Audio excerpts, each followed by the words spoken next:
joined Iron Maiden. I was selected after auditions and singing all of the songs, and it was a lot of people. I was very, very lucky. I thought they would choose somebody else because my voice is so different to Bruce Dickinson.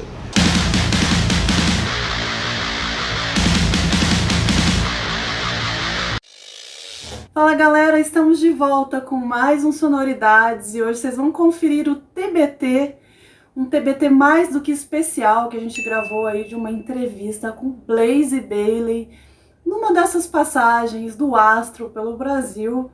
E claro que tem essa parte que quase ninguém fica sabendo, né, que é ali dos bastidores, onde o Java estava extremamente nervoso e ansioso, porque ele é muito fã do BLAZE. Então, confira aí essa entrevista que tá muito legal, vocês vão curtir com certeza. Confere aí.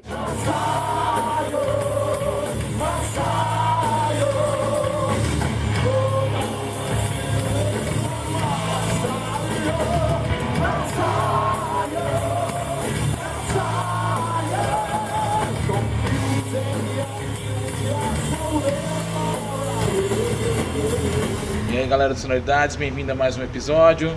Fala galera, eu sou Maurício Java. sou Isabelle Miranda e hoje a gente tá aqui com ele, o único BLAZE Bayley. A lenda, o mito, the legend, the myth. Mito, lenda.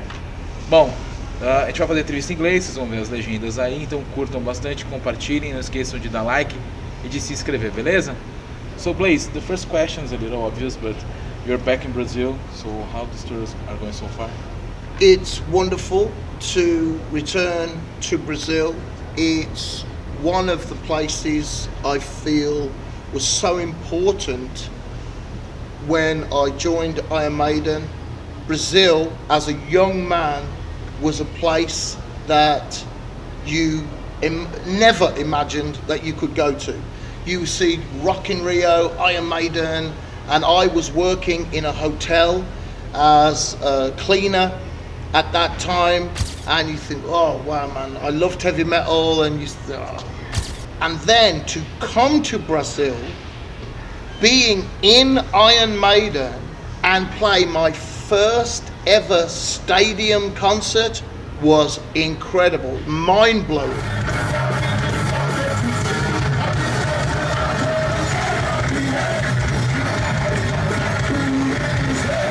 And it's something that stayed with me, the way that I was treated by the fans of Brazil. They were so open to me.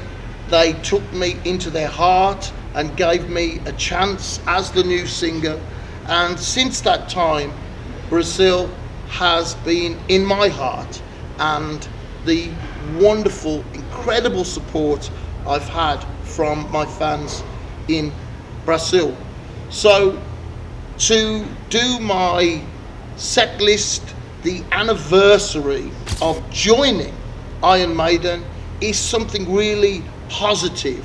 I joined Iron Maiden, I was selected after auditions and singing all of the songs, and it was a lot of people. I was very, very lucky.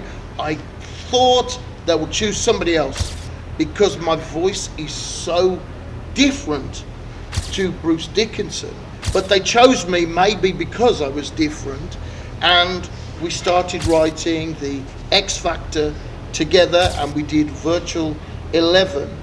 And for many fans, X Factor is their first Iron Maiden album, and Virtual 11 is their first Iron Maiden, or those two, and the era of me coming to Brazil.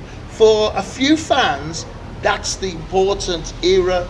They know Iron Maiden from then, and then they go and find the history and follow and all of that. So That's the story of my life. I yeah. started listening Iron Maiden, as you know, Yeah, with your CD. So and it's something I'm very, very proud of. So it's nice to come back and do my anniversary of joining Iron Maiden, and every show is full, and 2 shows sold out on the tour, and incredible reactions from all of the fans.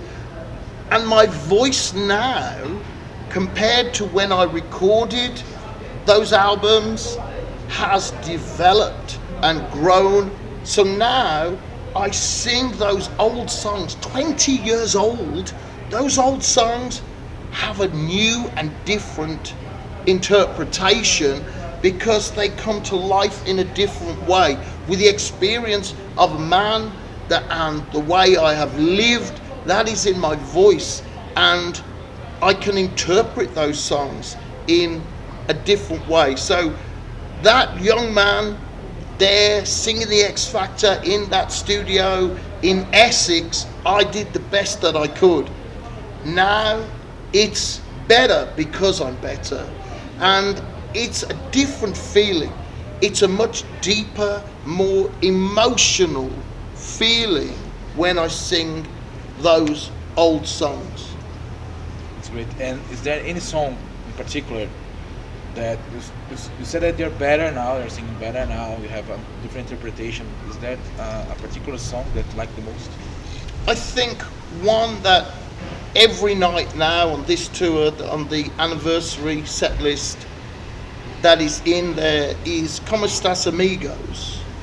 That is one that really I have more depth in my voice, and I feel the lyrics and I feel able to connect my voice with the lyric and bring the full emotion to the song. And it's a song that's requested many, many times by my fans in Brazil. And also, what is an unusual feeling is that when I perform the Klansman, after the history that I have, after Iron Maiden and problems with record companies and all these different things that I've gone through in my life, that when I'm with my fans, it does feel like a gathering of the clans. It feels like we're here together, and I'm not there, people looking at me, how wonderful. We are there, and we are living and breathing and performing and singing the song together. And so it is a great feeling because I am independent, because my fans have made me independent, because they support me. So it is freedom, and my fans have given me the freedom to do the music that I want.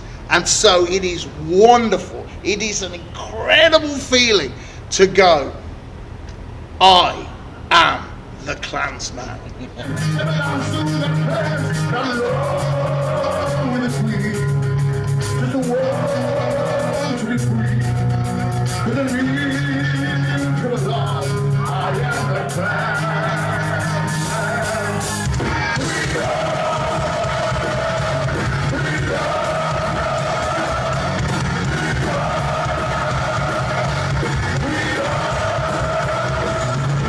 Talking about connection and connecting people, can you tell more about this passion that you have for quantum physics?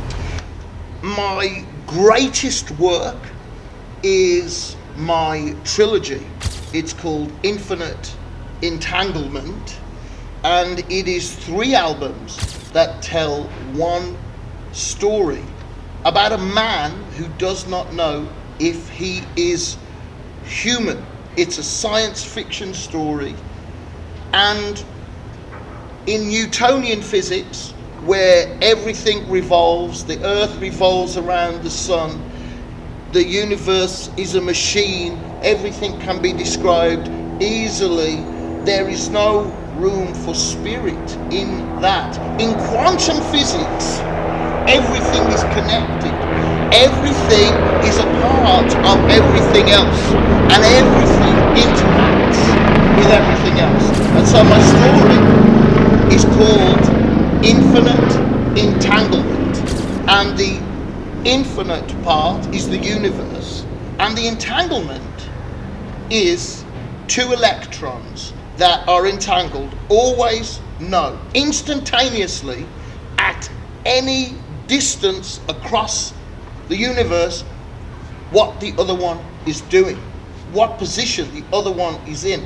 Well, we are all made of electrons. It's the smallest thing. So if we interact, if we are part of each other, won't we feel each other from across the universe? If we have a deep and real and trusting love, will we feel the other person no matter how far away? I think we will. I agree. I think we will. I think that the machines of the future will show that we are connected in a magical way.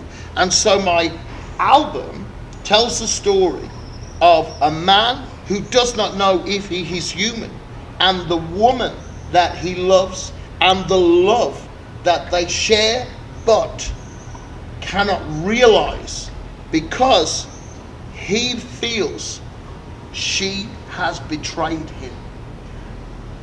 She feels she had no choice because someone threatened her life. He feels that he would do anything for her, so she could have been honest and not betrayed him. And that's the center of the story that they have. And he wakes up thinking that he is in a spacesuit that is surgically connected. His consciousness has been downloaded into a machine. He wakes up and he has a machine body and he does not know. Slowly he learns that he has no longer flesh, blood or skin, that it is not a suit, it is a machine body. And that is why he questions, what is it to be human? Do you have to have flesh and blood, or do you say, I am human because I have the value and the passion and the desire of a human being? Isso é tão verdade que quando eu tinha 12 anos eu encontrei um CD do Iron Maiden numa enchente, numa inundação, e hoje a gente tá aqui, né? Quando eu falei isso pra ele 5 anos atrás, ele achou incrível. E é como as coisas se conectam. About how she knew about you in Iron Maiden 5 years ago when she found that CD. Yeah. So we're talking about science fiction with infinite entanglement, and on Silicon Messiah you're ready to start to talk about a little bit. So when you look back to Silicon Messiah after your departure of Iron Maiden, do you think you can do something different? I mean, no, for me, many of the ideas that I had when I was on the Virtual 11 tour and I recorded in my dictaphone and the notes I made, I thought these will be the ideas that I'll be working on and showing the guys for the next songs for the third album. I thought that it would continue. I thought it would only get better, but I didn't have that opportunity. So I got my own band together and explored those ideas, and then had other ideas that I wrote with the band and put the Silicon Messiah album together. I was very lucky to have Andy Sneap produce the album, and it was one of his first using totally hard drive. We used some tape, but most of the recording of the vocals was done to computer to hard drive. The technology had just become good enough to do sophisticated vocals. The problem in the studio, which I always had in the past, all through my career, is on the old 2-inch tape, you want to go and I want to try something slightly different, a very small inflection on this part. Okay, go again. Okay, ready? It's like, no, it's gone now. But when you're doing a recording to the hard drive, you can go, okay, here, give me 20 tracks, and I'll just keep going, and then I'll listen back to which inflection I want. Or I want to do it again, and you can get it. So all of the emotion to put the melody, the music, and the lyric together to bring it into something that will affect you emotionally. I felt I was able to do that with recording to a hard drive much better than I'd been able to do it in the past, where there seemed to be an element of luck. Is your voice sounding good on that day? Are you the right thing? So that was it, and that album really brought the whole thing together. It was a Silicon Messiah album talking about a lot of issues in technology, a lot of issues about consciousness and these kinds of things. What is your identity? About loneliness and desperation and isolation in Stare at the Sun. And it really came together. I sounded the way I wanted, I had the arrangements I wanted, the tone of voice that I wanted, and fans that got that album at the time, many fans love that, and they like that the most of all my albums. Yeah.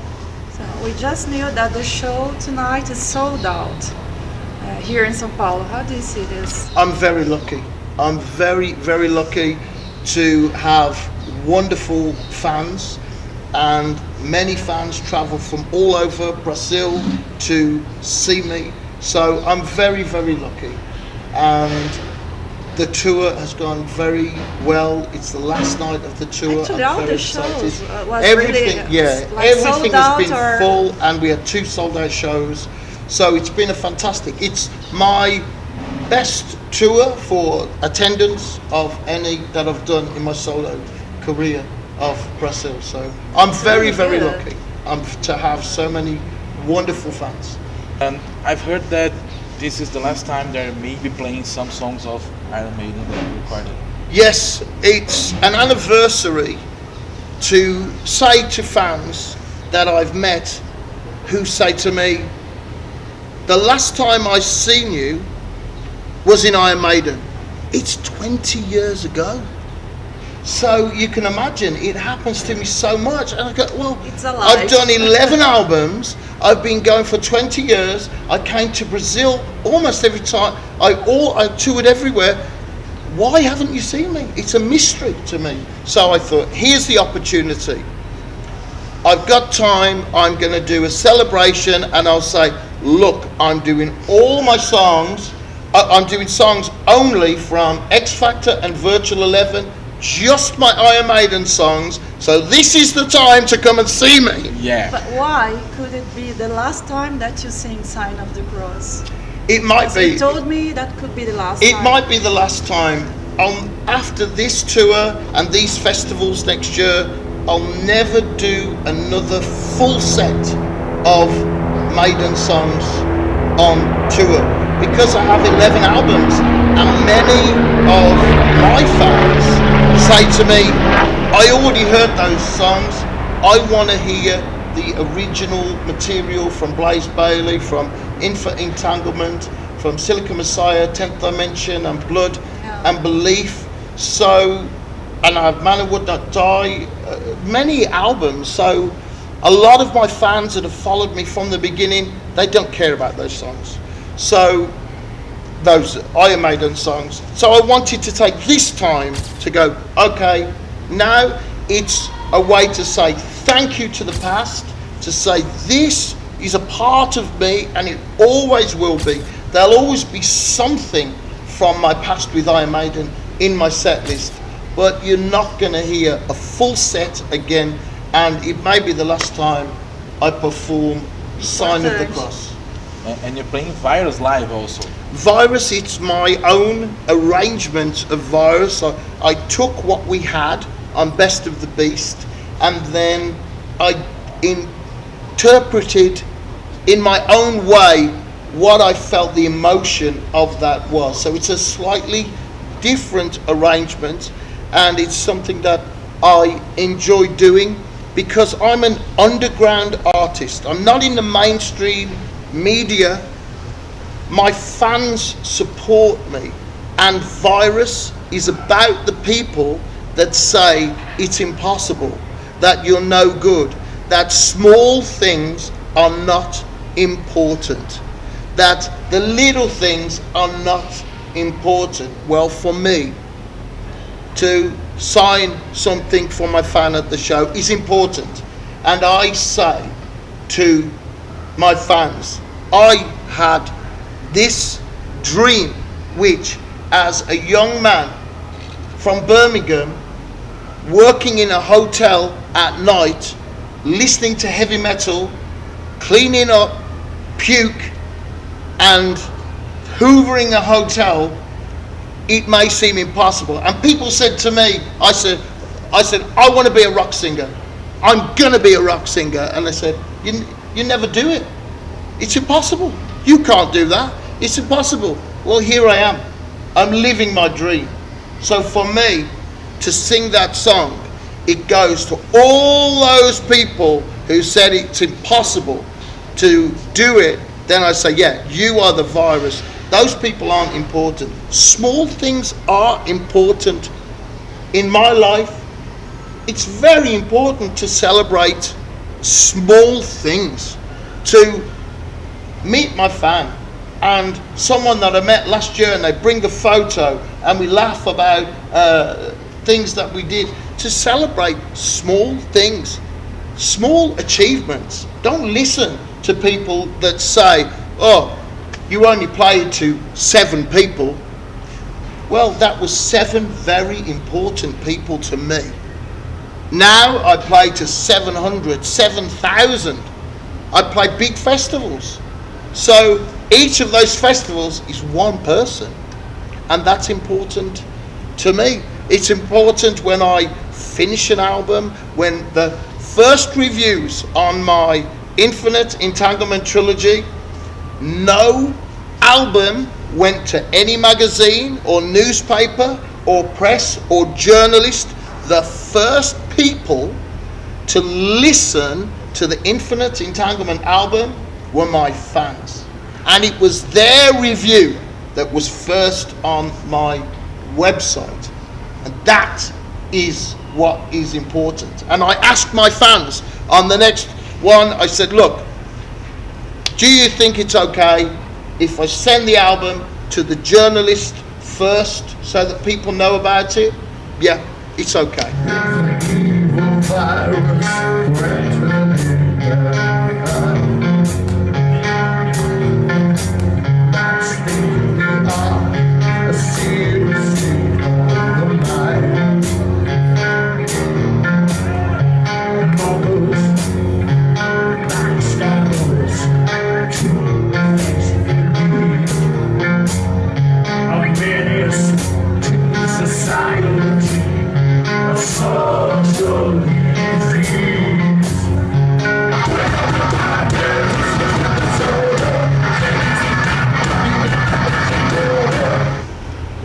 Tá chegando ao final, estão pedindo pra gente encerrar aqui, né? Yeah. Daqui a pouco o Blaze vai se apresentar lá no This Manifesto will be our Bar, last né? question. This is a little trick question. You always have this little trick question.